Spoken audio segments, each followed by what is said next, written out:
மக்கள் சக்தியால் முழுமையான அரசியல் நோக்கத்துக்காக கட்டப்பட்டுள்ள பிரஜா சக்தி என்ற குழு விரைவில் மக்களால் துரத்தப்படும் என சுட்டிக்காட்டியுள்ள வேலணை பிரதேச சபையின் உறுப்பினர்கள் அத்திட்டத்திற்கு சபையும் ஒத்துழைக்காது எனவும் தீர்மானம் நிறைவேற்றியுள்ளனர். வேலணை பிரதேசத்தின் மாதாந்த அமர்வு இன்றைய தினம் 18ஆம் தேதி தவிசாளர் சிவலிங்கம் அசோக்குமார் தலைமையில் நடைபெற்றது. இதன்போது பிரதேசத்தின் பல்வேறு பிரச்சினைகள் சபையின் உறுப்பினர்களால் முன்வைக்கப்பட்டு விவாதிக்கப்பட்டதுடன் சில பிரச்சினைகளுக்கான தீர்வுகளும் அதற்கான பொறிமுறைகளும் எட்டப்பட்டன.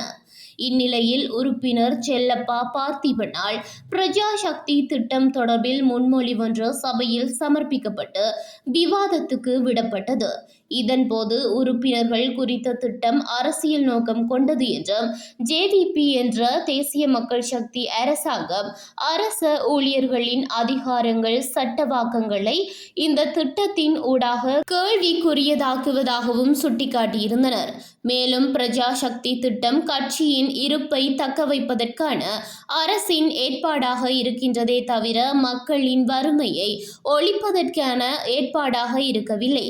மேலும் ஊழல் மற்றும் அரசியல் தலையீடுகள் அதிகார மோசடிகள் இடம்பெறாது என்று கூறி ஆட்சிக்கு வந்தவர்கள் இன்று முழுமையாக அத்தனை மோசடிகளையும் ஊழல்களையும் மேற்கொள்கின்றனர் என்றும் சுட்டிக்காட்டியதுடன் இவ்வாறான கட்டமைப்பு அரசு அதிகாரிகளை மட்டுமல்லாது மக்களையும் விமர்சனமடைந்துள்ளதாகவும் குறிப்பிட்டதுடன் பிரதேச சபையின் அதிகாரங்களை இல்லாது நீர்த்து போக செய்ய முற்படும் இந்த திட்டம் வேலணை பிரதேச சபைக்குள் செயற்பட பிரதேச சபை ஒத்துழைப்பை வழங்காது.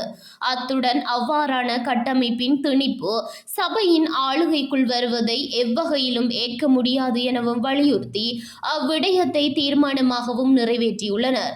குறித்த பிரேரணைக்கு சபையின் மொத்த 22 உறுப்பினர்களில் தேசிய மக்கள் சக்தியின் உறுப்பினர்கள் எதிர்ப்பை வெளியிட்டிருந்த நிலையில் ஏனைய உறுப்பினர்களின் ஆதரவுடன் நிறைவேற்றப்பட்டது.